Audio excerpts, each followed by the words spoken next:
Okay, welcome to the last part of this book. We are on the very final pages of this chapter. If you want to avoid a disaster, never outshine your master. Okay? So does anybody have anything you want to share from that you thought about from the last week? Or should I read? We're up to page 234, John, 234. That's how far we got. Do you want to share anything, Kamala? Yeah. It's about the word keeping our ego intact. It gives me the image that the ego is like a crystal or something, like a glass. And we are more concerned to keep our, and then we don't care to break the others. So it was very... That's a good visual. Yeah, I was thinking, yeah, I have... As long as I look good, Yeah, it doesn't matter about you. It doesn't matter about... In fact, if I could step on you to make myself look good, that'd be even better. Yeah, this was like kind of image that came in my mind. Good. That's one of the nice things about reading sometimes, It's kind of relaxing. You can get visuals, or you can have memories, or things come. It's an old pastime, I think. I remember my grandmother used to read to me when I was little. It was so nice. She would read me fairy tales at night. It was so relaxing, Anything else? Yeah, what came to my mind at the end of the last session is that, yeah, absolutely, I would need a complete education about ahankara and how to manage people's ahankara in a nice way. To have a complete reset, of my own system. Yeah. Because I'm realizing that everything I've been told and the way I've been educated is completely bullshit. And I receive so many baffles, Hits, slaps, by life, Yeah. making my experience, Yeah. and still didn't get it until you share your story. And that's I feel sad that I needed to have all this dramatic life experience and still not understanding what was going on because no one was explaining to me. Yeah, I think it's a good point. I mean, it's very hard. Nobody explained to me either, I was in my 40s when Babaji was like, what are you thinking? Absolutely not, And I was like angry at him. Like, my fault that I got fired? It's her fault, So I think it's like these invisible things that we're never told. And actually most people don't know about it. It's not like, I don't think my mom or dad had any clue about any of that, So the way we think the world works, I mean, it works. I mean, you can survive, I think, but you can't thrive unless you really understand your own ego and also how you're going to affect other people's. And it's so hard, even if you understand it. Just say we sat down and go, okay, let's do everything we can about the ego and how to behave. It doesn't mean that now you're going to behave like that, because that means you have to have a very good mind control. That means that your samskaras, when they're getting triggered, you're just like, oh yeah, that's nothing, right? That's just a samskara. I mean, that's very hard to do when we're triggered, So it's actually kind of frustrating, when you understand the hankara and you see it and you know what you want to do and you know it's really good to do and you can't do it and you're like, I can't believe I know it and I still couldn't do it, But then eventually you get to the point of, the more you work with it, then you're like, okay, then you can control your mind and then you can do it, But that should be 5 years old, we should be learning. Here's what ahankara is. Let's say ahankara. That means your sense of identity. Who are you? And who are you? And who are you? And then we should go from there. After your identity, ahankara has likes and dislikes and all this stuff, Imagine we're kids and we're learning that. I feel like some of the things they teach us at that age is such a waste of, like, why are you teaching us in biology and stuff like that? I mean, I don't want to say anything. My sister's a biologist, She has a PhD in that, no problem. But I'm just saying, like, don't make us all learn that. First, we should learn about our mind and body, the basics, not about what a cell is. Or in the minutia of a cell, instead of being like, you have this thing called ahankara, and here's how it operates, Whether you become a scientist or not, that's a different story. But Yeah, that's why Babaji always says we need parenting school. We need school for this type of thing. It should just be the basics, right? It's like, here's the alphabet, and A starts with ahankara. Shouldn't be A apple. A for ahankara. Because it's number 1, so. Okay, anything else? Nitri? No? Okay. Keep reading? Okay. So 234. Where did we oh yeah, Babaji, the gold letters at the bottom, right? He said your job was to keep her ego intact. So that was my boss, right? I'm not sure if he was saying my boss or the CEO, but I think the CEO. Her ego intact. But I was supposed to keep both of theirs, the VP and the CEO's ego intact. But instead, you were worried about keeping your own ego intact. If you knew anything about how people's minds work, you would have told the CEO how impressed you were with the empire she had built and how fortunate you felt to be working at her company. You know how it's so painful when... it's so painful to tell somebody who's triggering you, who's being basically abusive to you, to say something nice to them. And to say how wonderful they are. Because then you have to totally get out of your own shoes and see how they see themselves. But when someone's telling you that, I'm going to fire you, and I'm jealous of you, and like when you're so absorbed in your own ahankara and who I am, this is my job description and all that. I mean, what he was saying, I was like, I felt so disgusted when he told me that. I'm like, I have to tell her what a wonderful empire she's built? Absolutely not. Like, absolutely not, I would never tell her that. And he was telling it to me like 10 years after it happened even. And I was still angry. It's like, absolutely, no, I would never, And that's the power of the ahankara. That's what I'm saying, is that ahankara is so strong, And then it's attached to those samskaras. So to change that whole mechanism is like a major feat to do that. Even though he was trying to like inject me with some intelligence, I was like, no, forget that empire, I don't care. And then he said I should tell her how fortunate. Oh, I'm so fortunate to be working for your company with your crazy vice president who's abusing me every Friday, You know what I'm saying? That's what I'm saying. It takes such a cool head to be able to implement what he's teaching. But no, then he said, but no, you did not do that. You were only thinking about how they did not understand you. But the truth is, it was your job to understand them. Dagger. So, you should have had an attitude of humility, gratitude, and surrender. But you did not.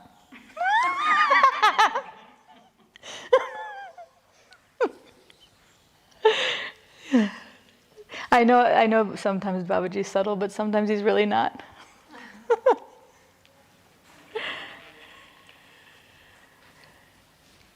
I was just thinking, it's not about just being a people pleaser, and that no matter if it's a CEO, that the CEO can do with you whatever he wants, because you are in that position. You have to always be humble or pleasing him. But I think it's about this attitude, humility, gratitude, and surrender. And from that point, you can stand up for yourself too, and say and set your boundaries too, and not just being a people pleaser. Do you know what I mean? Have you ever tried to do that?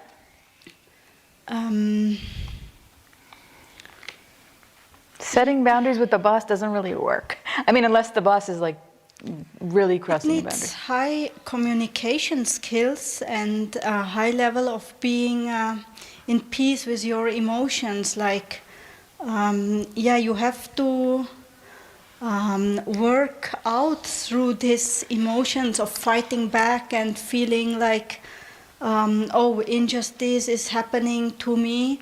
And actually, I guess this is the position of a diplomat, of someone who is a politician. He needs to embody this, and also anyone who is, Who wants to have a human relationship Yeah. that's healthy, is that you have to check the ahankar at the door, and also the attitude, not an attitude of being a people pleaser, but not an attitude of I need to make my boundaries either. Yeah. That neither of those are going to work. So this people pleasing, if you think that, like when I think of people pleasing, it's an unconscious thing.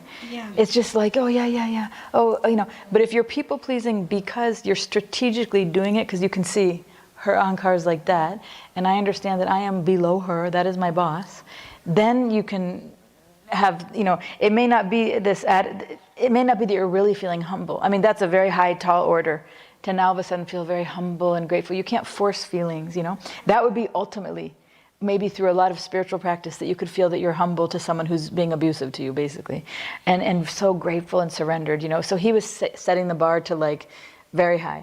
But what I'm saying is that you at least can be strategic about it and calm your feelings down and don't act, definitely not out of anger. Like I told her, who are you to tell me what to do? Stop telling me this unless you have some solution, That was my anger and frustration. But the next level would be to work with my own anger myself, and maybe I'd have to try to like calm it down and then basically fake the other stuff.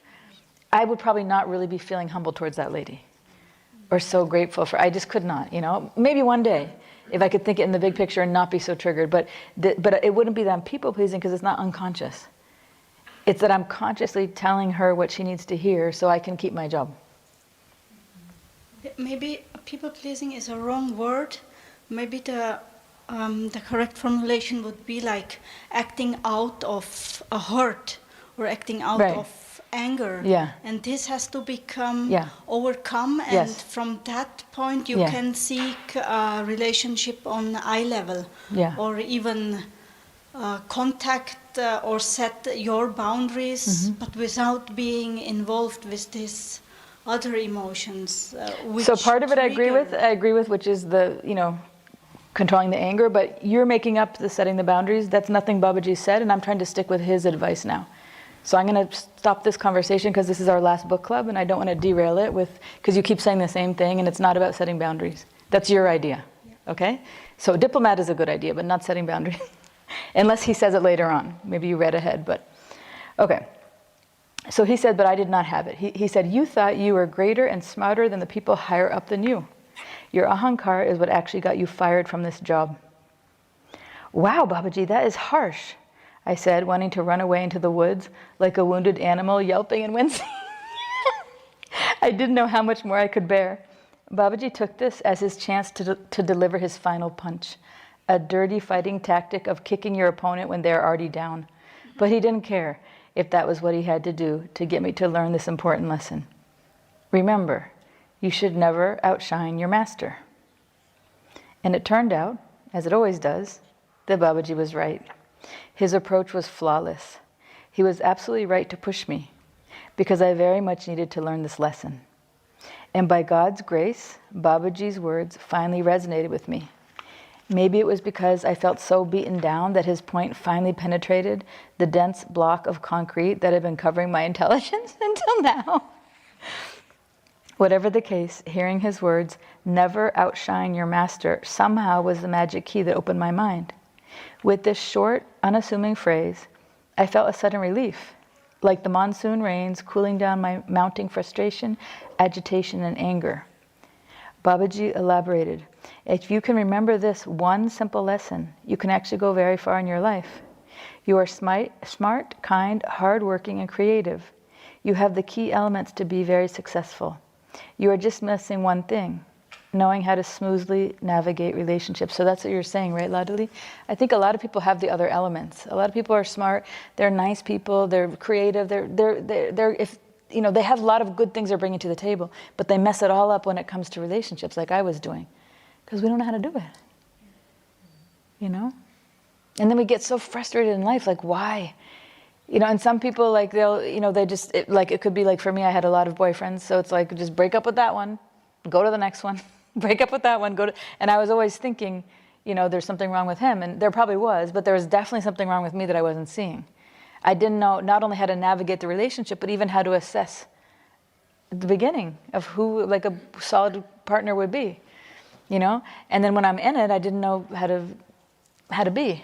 I just feel like I was a small child, actually, in human relations, whether it was romantic or not, you know? I would just act on like very basic, unrefined information, like, just be honest, be kind, you know? And my logic was always like not very thoughtful. It was kind of probably what I learned when I was maybe in kindergarten, like maybe 5 or 7, you know? The basics of life, just be a nice person, you know? Or just tell the truth. But then I wouldn't think at all about like, and how does that affect the other person's ego, you know?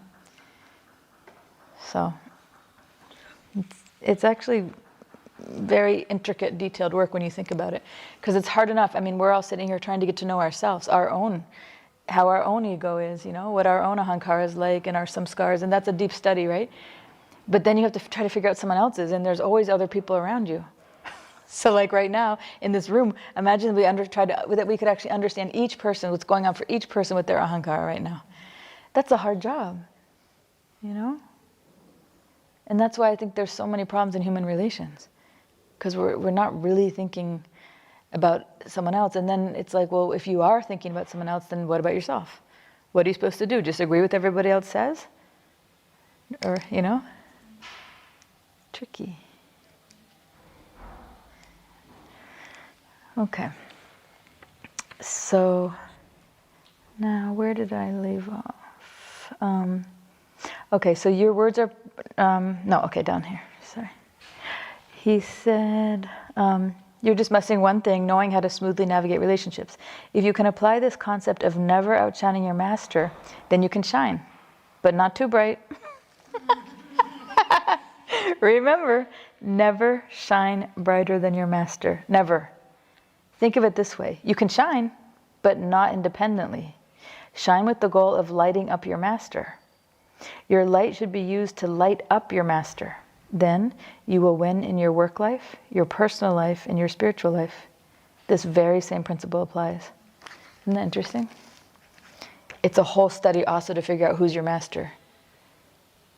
I mean, obviously if you have a guru, that's your main master, but in any conversation you're in, you have to think, am I senior or junior to that person? And any, you know, even just at your job, am I senior or junior to that person? It doesn't matter how much you know. It matters how that other person sees himself compared to you. So then you have to constantly think, okay, now think of who do you feel senior to? For sure, not like, am I senior? Who you really feel senior to, for sure. And then think of how you would like to be treated by that person. What does it look like to treat that person respectfully? To have them treat you respectfully, you know? If they're like I have some nieces and nephews, like they're young, you know, they're like in their young teenage years. So that I'm definitely senior to them, you know? How would I like them to treat me respectfully? And what would it look like when they're not treating me respectfully? And then I think, oh, do I do that to any people who are senior to me? Are you too casual with them? Are you, or, you're not being respectful of them in some way? You try to tell them what to do, something like that. So it's very interesting to reverse it and think of, okay, someone in your life who's been very respectful to you, and you're like, oh yeah, and you probably like that person, right? Why? Because they know how to be respectful to your ahankara, you know? And if there's somebody younger than you, maybe even just age is a senior thing. It doesn't only have to be position, you know? Age or knowledge or something. There's something that they see themselves as more senior to you. And then you think, is there anybody who's maybe younger than you or less senior than you and they treat you in a disrespectful way? Or you might not realize it's disrespectful, but think of someone you don't like who's more junior to you. And then think why. And most likely they're shaking your ahankara in some way. Some obvious way or some not so obvious way, but it's something about how you know. And then there's other people who you're like, yeah, I like that person. They're probably giving your ahankara the food it needs. But we can see that more easily when we analyze ourselves, like who we like and don't like. But then when you think of what you do to other people, we're not that clear on that. But it's the same logic once you see it for yourself. Then you're like, oh, am I doing it? Am I acting like how that person that I don't like acts to me? Am I doing that to anybody? You know? It's an interesting analysis. Okay. So, wow, thank you, Babaji. Your words are powerful. I get it. I now see what a big mistake I made in that job. Babaji explained, you have to develop your cognitive empathy, your understanding of how other people see situations, and also how others see themselves. You have to be able to put yourself in their shoes. So remember last year when I was teaching about empathy, there's the different types. So the cognitive is the intellectual type, right? You're not feeling something. You're not like, oh my God, your dog got hurt and they're crying and you're crying, you feel so bad, that's a different type. But this type is cognitive, that you can basically read them. Just like you can read the room, you can read the person from a calm, cool, collected place. You understand what they're thinking and why they must be thinking that, because you can see their ahankara, That's what he's talking about. Oh, okay. I don't see anybody on this screen besides myself. So, yeah, so okay. Bhushanji? Can you hear me? Haribol Bhushan, yep. Oh, now I see you. Haribol, Okay. Yeah, okay. So I guess my question is in the company setting, sometimes the boss or the CEO, they explicitly say that, just disagree with me if you think it is we are wrong, just try to because if everybody says yes, then it's a possibility that the company takes the wrong decision. So they encourage, but then I found out that, is there a way to do it properly? Or because I found it if I push back, then they are not happy about it also.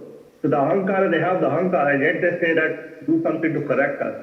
If you are making a mistake, you think, because you are you know, you are an expert in that area. So I am really not sure how do you deal with this, because at the end of the day you just have to say yes or something, but it seems to me. So it sounds a little muffled. So you're asking, how do you deal with when you're in a position at the job where they're looking for your advice, but they're senior to you, and then they get upset if you? Yeah. Okay. Not upset, but they also push back. They push back. There is a.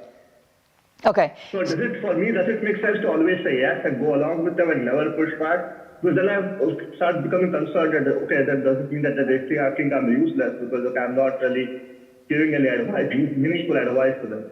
How do you see this? I think it depends. I mean, the overall principles are in this book, and then case by case, it depends.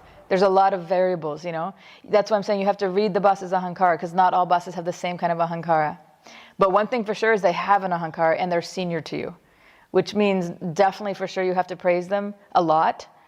And I'm not saying you have to agree with their ideas, but you have to at least say that idea is really good, and tell them why. Because how did they become the boss? Did they just, most people aren't just born into a family where they're the boss, right? So he had to work, or she had to work very hard to get that position. So they do have a brain in their head, and they probably do know more than you. And we don't feel that way, and we don't think that way, And so you have to realize, you have to at least acknowledge what they're saying that's good, and that's right, and that you agree with. And then at least, I'm just saying in general, because I don't know your exact situation, but that's what I would do. And then I would ask, put in a question. Instead of acting like you know it all, you know what's best. So I would first say, okay, I love this, that you did this, and that's brilliant, that's really good because of this. And try to do it sincerely. See what they're doing that's good and right, And then if you have an idea, say, what would you think about if we did this like this? Put it in a question, and they're like, no, that's definitely not. And go, oh, okay. Then you can at least say that you're suggesting ideas, but not as an advice and not as a suggestion, more as a question. And if you do it as a nice question, and if they push back, then that's enough. That's how you can tell. I even do that with kids when I work with kids. I'll be like, what do you think? Would this be possible? Could we leave the park in 2 minutes? Or what do you think? Should we leave the park now and go home, or in maybe 2 minutes? And if they're like, no, I want to go home and get ice cream, it's like, okay. Or then they'll go, no, not 2 minutes, I don't want to leave at all. So that's how you get the idea. So you can test the waters by putting it as a question. And if they push back, then you can feel like you already did something. At least and you can put the question, one of the tricks about the question is, basically, this seems to work, especially if the boss has a bigger kind of ahankara, is criticize yourself in the question. Be like, this is probably a bad idea. But what would you think if we, blah, blah, blah, blah. And they'll be like, yeah, it is a bad idea. And you're like, okay, thank you. And then they're happy, Or they'll go, it's not that bad. But I'm not saying smash yourself, but put a shadow of doubt on yourself, which is what they're probably already thinking. Who is this guy to be speaking up with his ideas, So kind of be like, it's probably not going to fit with what you're thinking, but I'm just thinking, could this be a possibility? So that makes them feel good, because they are in charge, and they do have an idea, and they probably, don't want it to be criticized or thrown off too much. What do you think, Bhushan? I do this perfect actually. Like first testing the idea of testing the waters and then maybe little put down. This is great. I'm going to do this. Yeah. Yeah, this Yeah. is fantastic. Thank you. Yeah, good question. Let us know how it goes. Okay, anything else? Is there anybody else online? No? Can I fix the iPad thing? Huh? Can I fix the iPad view? Okay. Okay, so I'll keep reading. Thank you. Okay, so now, so Babaji was saying cognitive empathy, right? You have to develop your cognitive empathy, your understanding of how other people see situations and how others see themselves. You have to be able to put yourself in their shoes. The majority of people think of themselves as better than you, even if they are not your master. Now that's a zinger. Just think on that for 1 minute. That's also interesting, right? Because I was just saying, like, see everybody's ahankara, and if they're senior to you in some way, okay, think how, and then now he's saying it's more than that. Everybody thinks they're senior to you. Everybody thinks they're better than to you. If you go with that as the baseline, that's a different way to think about it, right? And that's the nature of ahankara, is that everybody thinks they're better than you. It doesn't matter if your resumes don't match at all. It doesn't matter if, whatever they think they're better than you at, it's probably everything. So you can just use that as your working assumption, Come on. It's like that we are, in this phrase, we have to start with the foundation and keep it like we start from here, and we have to remember that this is the reality. Yeah, that's the reality. And we're included in the reality. In other words, we think we're better than everyone else too. And that's why we get triggered. Because it's who are they to tell me blah, blah, blah, blah, blah. I've been here longer, I know more than them, I blah, blah, blah, So it's not only that everyone thinks they're better than us, we think we're better than everyone too. And that's a zinger when you think of that. Yeah. Yes, so that's a good foundational thing to remember and think that way. A is for ahankara. B is for better. I am better than everybody else. That's the ABCs. We'll have to think of C. Okay. So the majority of people think of themselves as better than you, even if they're not your master. This is the nature of ahankara, or ego. So if you're truly smart, you'll be humble and treat others as your master, even if they are not in a higher position than you. You are not trained on how to do this, and so we are not very good at it for the most part. But you can learn by being curious. Try to figure out how it would feel to be them, and what they might think about you, and how they might feel about you. I teach about ahankara in my class all the time, but nobody gets it. Now let that hit your ahankara, because all of us are his students. Right? How does that feel? Because we all think we get it. That's the other thing.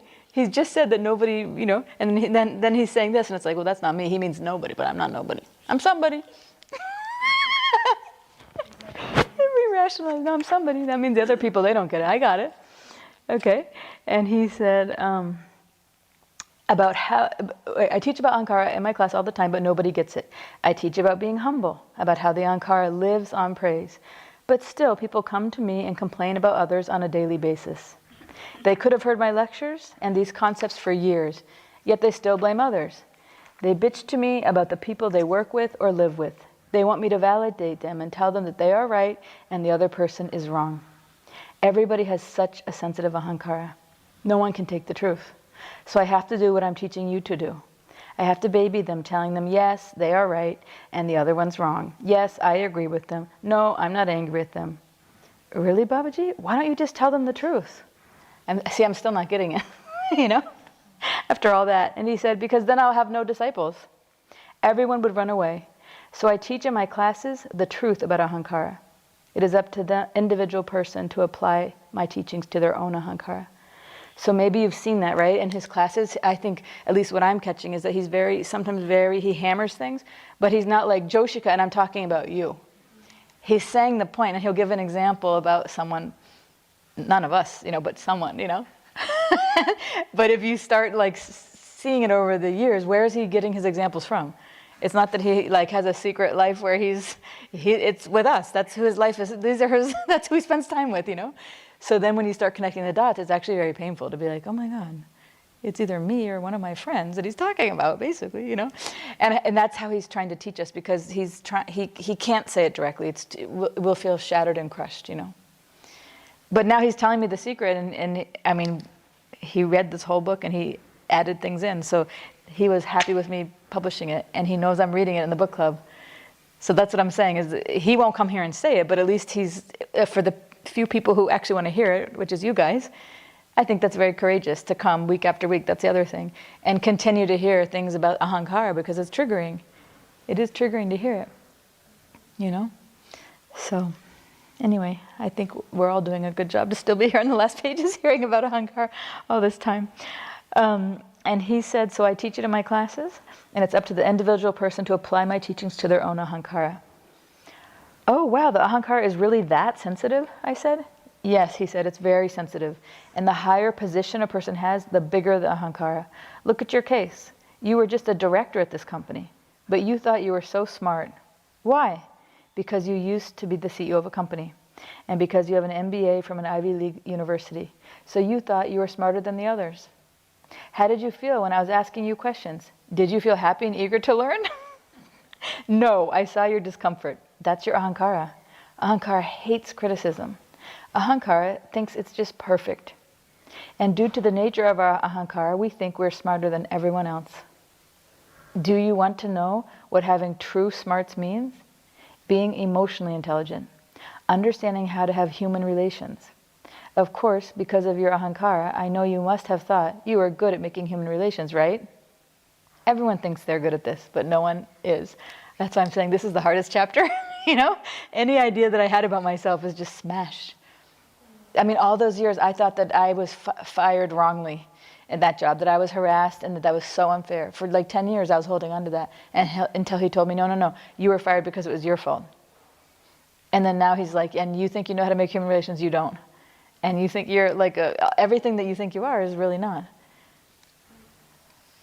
It's a hard thing to digest, you know, that you're not. I mean, I'm a psychologist, you know, a therapist. That's what I do for a living, is teaching other people how to make human relations. So, and he's telling me I don't know how to do it and I'm bad at it. On top of everything else he told me. It's like, that's my ahankara, right?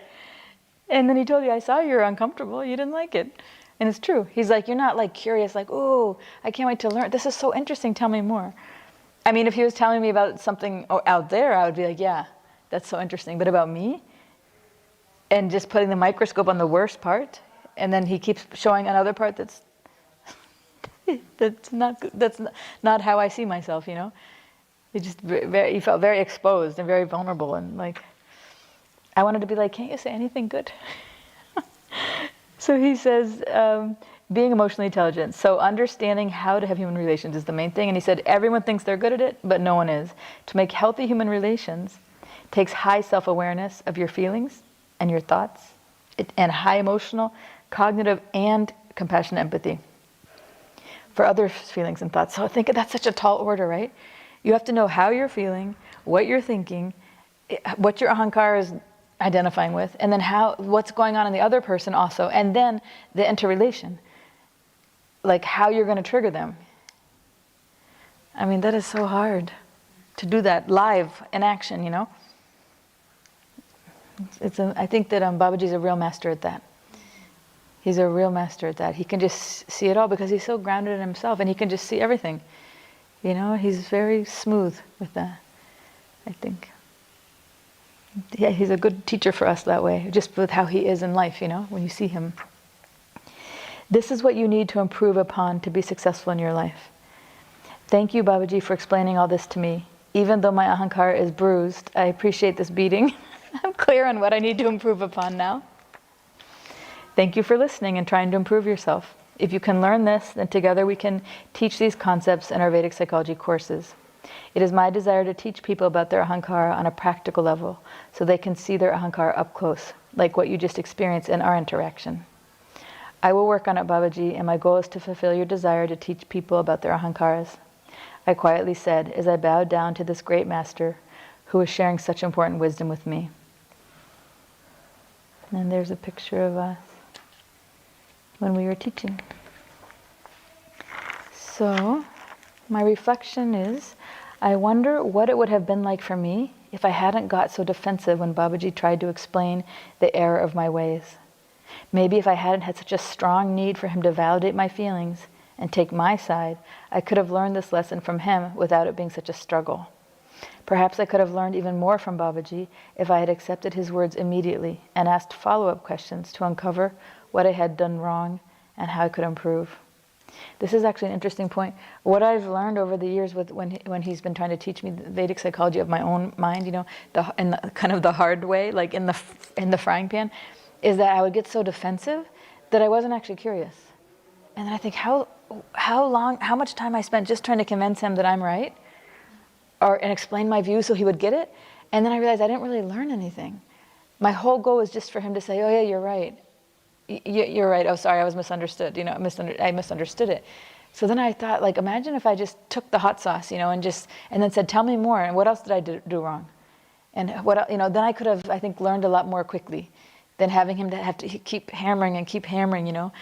Now that I look back, I'm like, I feel regretful about that because I think those were precious opportunities that I missed, really, to learn more. Because he also will only give what you're kind of willing to hear. And I think the reason why he was so pushy on these particular points with me was because he wanted me to teach Vedic psychology. But I'm thinking, this is one book. There's many other instances where it might not have been specifically about me learning Vedic psychology, where I wasn't curious, basically. I just wanted to defend myself. And I feel like these stories he really pushed, and that's why I got the information. But it wasn't because of my humble nature that I learned these things. He kept pushing and, kicking me, basically. So I wonder, in the whole book, really, if I had been actually more clear about why I'm here and who he is in my life, and I'm trying to learn about myself and improve, if I kept that as my mantra, how I would have approached it when he criticized, But because of my samskaras and my father's samskaras of, having such a critical father, it's like I couldn't bear one more critical word. I was up to here with criticism, and I hadn't cleaned all that out before I arrived here. So I think that's one, as I'm reflecting on the whole book now, I'm realizing that more even when I say it. So my lesson learned was beware of how the sensitive ahankara blocks the ability to learn due to its defensive nature. Drop the need to be right in exchange for learning about how I can improve myself. And so my conclusion is that all these stories were written in the first few years of me meeting Babaji. And they marked the beginning of a self-transformation that is still in progress.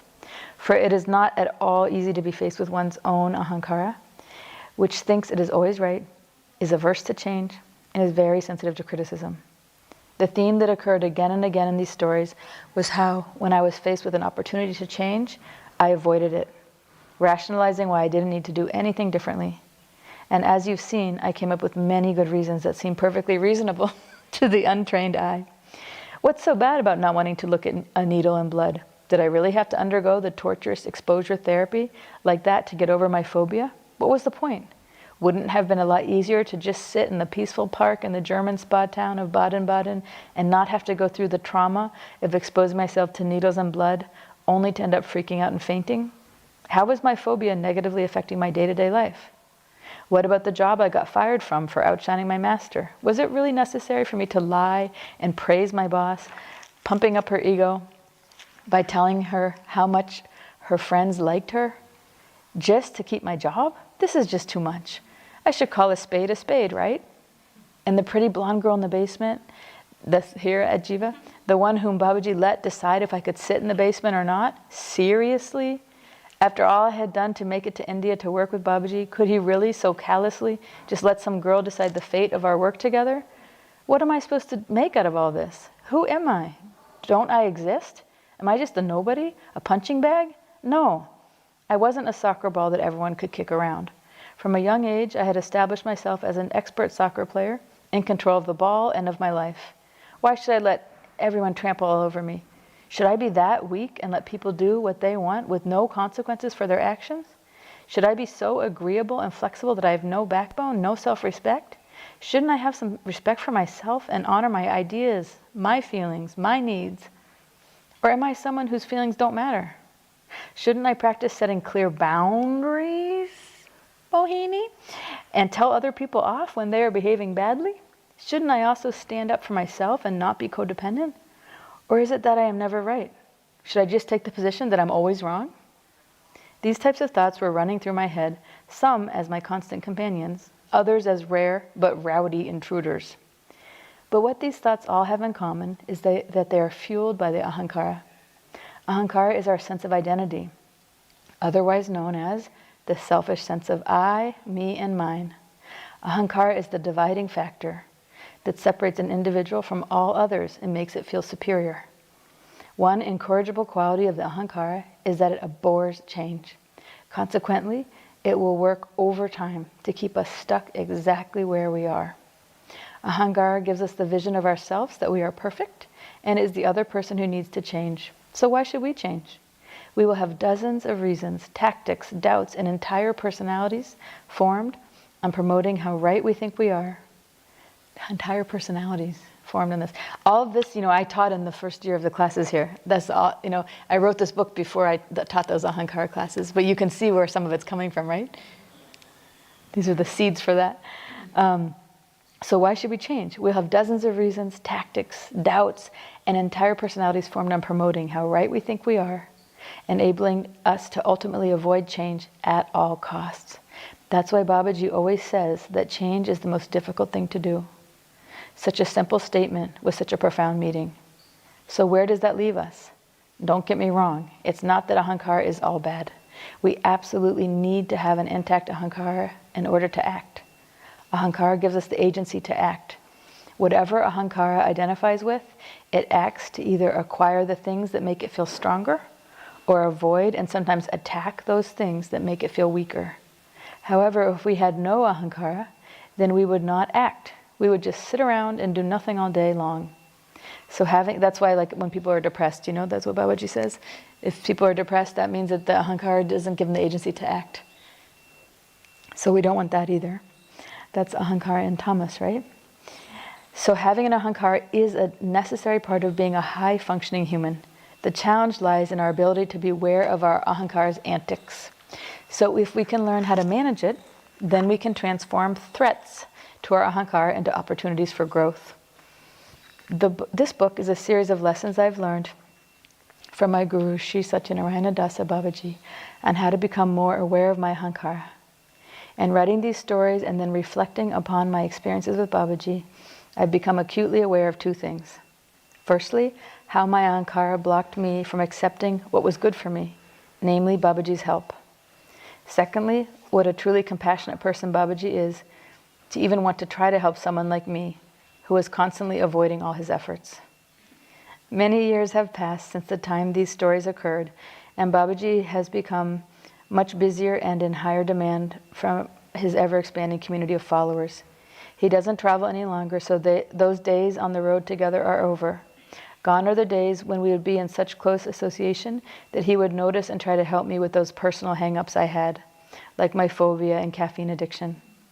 I look back and remember those times with Babaji fondly and feel very grateful to have had such intimate and intricate guidance. This great saint made me faint and did many other things to show me my stubborn ahankara. By his grace, his lessons have sunk deep into my psyche, enabling me to apply his thinking to catch my ahankara behaving badly, just like he used to do.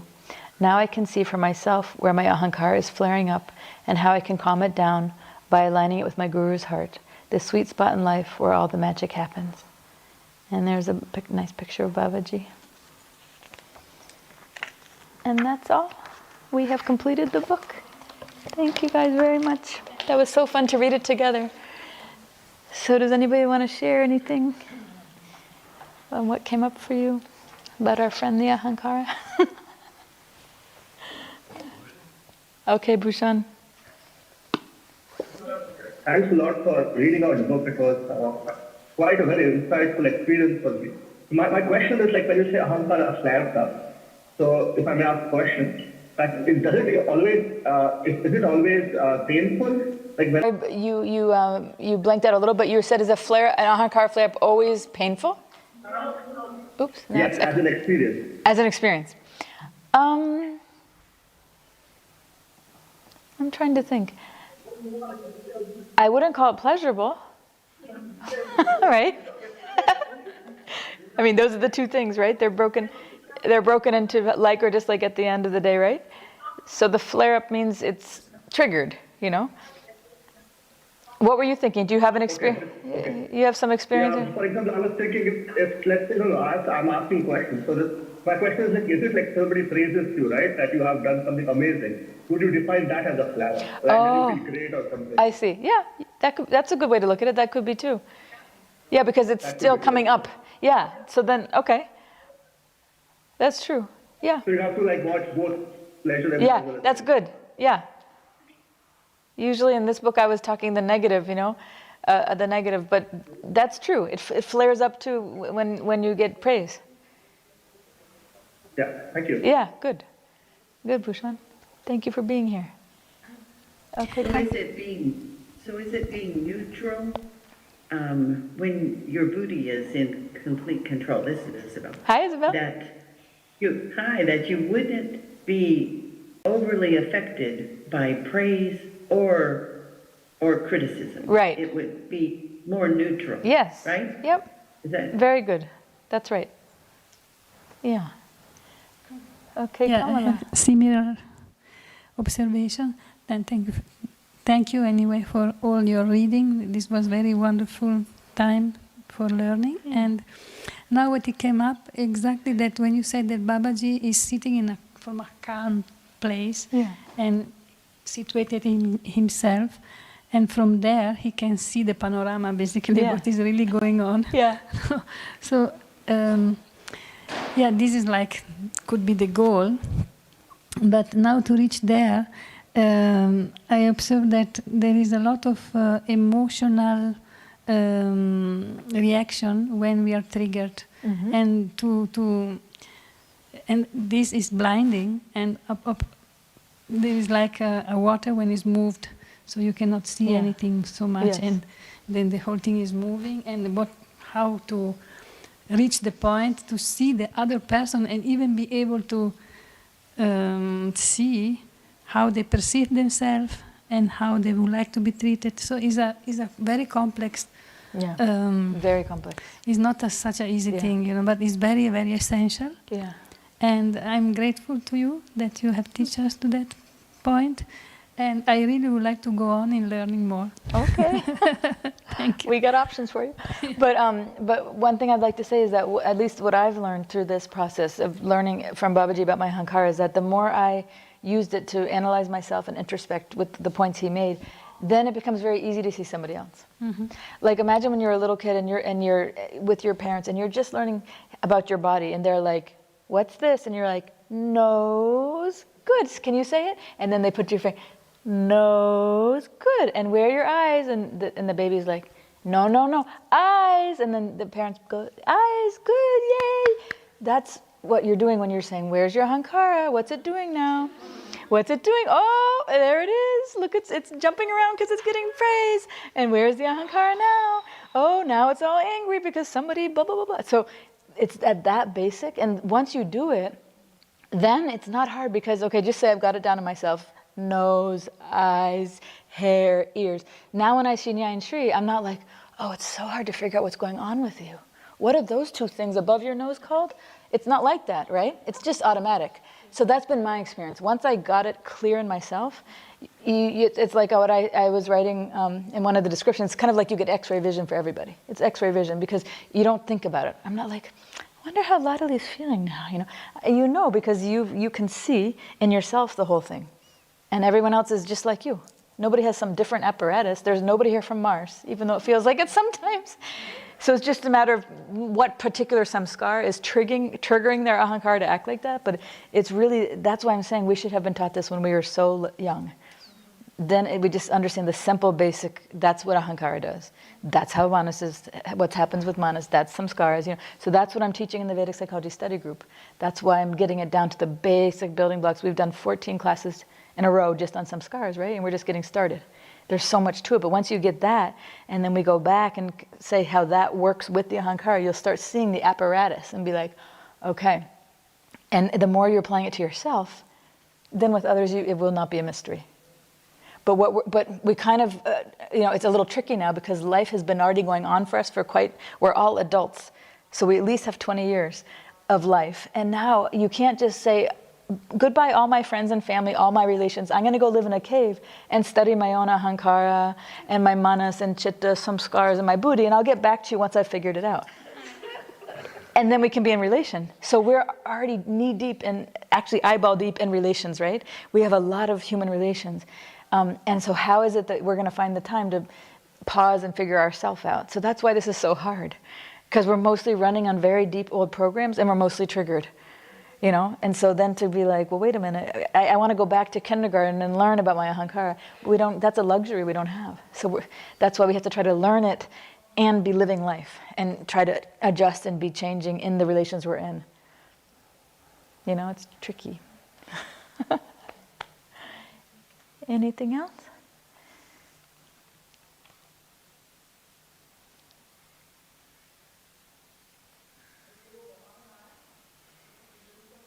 Anyone online, Vilas? Okay, so what I'll make an announcement just at the end is that this book club is over for now, and then I was thinking of starting it again in October, you know, for the next book, but then I thought we should keep going because I think it's a very good practice to have this, and so I'm going to start in May, the next one, and so in 1 month. 5 weeks. And this is the book if anybody already wants to get a head start. It's called Toxic Parents. Toxic Parents. Not you. You're nice, mommy. Okay, Toxic Parents is the book. It's going to be on Thursdays now because Wednesdays is really tricky for me with my schedule. So it's going to be on Thursdays at 9 a.m. U.S. time, 9 a.m. Boston time, 6:30 our time, 6:30 to 7:30 on Thursdays. You can join on Zoom. I'll show it to you guys online too. It's called Toxic Parents by Dr. Susan Forward. She's a psychologist. It's a New York Times bestseller. #1 bestseller in the New York Times. It's sold over 1 million copies. It's very, very popular. And it's interesting because how I'm going to read. So you see here with this book, I was sharing my personal stories and I was sharing a lot more by talking about them, a lot more depth, right? So now this is a switching gears. This is a very popular psychology book. And I've recommended it to a lot of my clients, Toxic Parents. And it's not to smash the parents. There's no perfected parent. There's going to be something you find and be like, my father did that. That is not why we're doing this. We're doing this to understand the samskaras that got put into us in our childhood that we're still acting on. And reading it in a group will be very powerful. So the first group is Thursday, May 8th. And we'll read it as long as it takes. It may be quite a few months. You know, I'm not going to rush through it. If you get the book in advance, you can already start going through it. There's even some quizzes in there, how to assess certain things. I think they're towards the back. There's personal stories of people's stories. And so we're going to analyze those, and we'll see kind of what comes up to identify when you start hearing other people's stories about how their parents were, you know. And then I'm going to make my commentary just on the fly, live, as we're reading the sections, because I've been a psychologist for a long time. So I'm going to say my point of view from a psychology point of view, like if that was my client, what I would say or do, my analysis of it, as well as the Vedic psychology analysis. Okay, look at what this person's ahankara is doing, or I'm guessing they must have had a samskara like this, that's why they're acting like this. So it's going to be very flowing, intuitive. I'm not going to have like a PowerPoint or anything. And I'll be reading it with you guys. So it's just going to be intuitively what comes up. It's the same thing as with this book. But you're going to hear, you know, the inside point of view, at least on my commentary as a psychologist, what I'm thinking, you know, as which is, I think, a unique way to understand the mind, hearing other people's stories related to psychology, but not my stories, you know. It's different when we analyze a third-party stories. It's not about Babaji, it's not about me, and it's a lot of different people's stories in here. Just short excerpts explaining kind of what happened in their childhood, and as an adult, how they're showing up in life. And then we can trace it back and go, oh, of course they're acting like that because this happened in the childhood. It's very interesting. Okay? But what this group is a therapy group. Okay? So I'm going to draw a boundary when people start saying, well, my father abused me, here's what he did. That we're not getting into. It's not appropriate, and I can't provide you the support that you'll need if you share something like that. When you expose yourself like that, it's very triggering for the person exposing it, for other people in the group. So we're going to shy away from that. I would suggest if you decide to join this and have the book, if you don't already have a therapy in place, get some therapist in place if you think you have some issues related to parents. Get ready to go. So then we'll talk about things in the group and things will get stirred up. But in the group, we're analyzing the person and the story, you know. Here, it wasn't such heavy things, so people would say, oh, I remember this about Babaji, or they'd share something personal about their ahankara. That I'm going to steer away from because this can get really triggering really fast, even just reading other people's stories. So it's more like we're going to put on our analyst hats and we're going to analyze, okay? We're going to analyze the people in the book, and I'll explain ahankara and all that, and it will still be emotional and things will come up. And so just prepare yourself, you know, for the support you need outside of the group for that, okay?